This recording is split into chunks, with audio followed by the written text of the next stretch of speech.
وزارت کارهای داخلی تاجیکستان باز از یک صدمه مرگاور در راههای جمهوری خبر داد.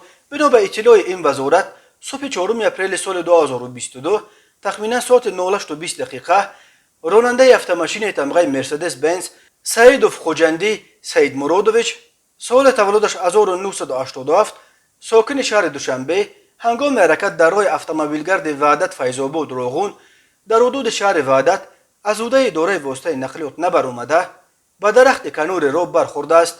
در نتیجه مسافر اتومبیل مذکور سعیدوف حبیب الله سال تولدش 1962 ساکن دهه چمنزار شهر وحدت جراحات وزنی جسمانی برداشته هنگام به بیمارخانه دسترس نمودن در راه به هلاکت رسیده است.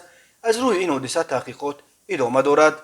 وزارت کارهای داخلی قبلا خبر داد که روز 2 اپریل سال 2022 تخمین ساعت 12:00 دقیقه راننده اتومبیل تمغه مرسدس حسنوف عالمجان دومولایویچ سال تولدش 1959 ساکن نویه غفوروف هنگام حرکت در راه ماشینگرد حدود نویه ورزاب از عهده اداره واسطه نقلیات نبرآمده پیادهگرد نابالغ میرزایف مهراج سال تولدش 2017 ساکن نویه مذکور پخش نموده است.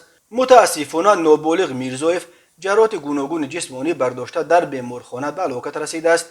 بنا به آمار رسمی وزارت کارهای داخلی تاجیکستان سال 2021 بر اثر 1102 صدمه نقلیاتی در راههای این کشور 395 نفر به هلاکت رسیده 1218 نفر جراحات جسمانی برداشتند.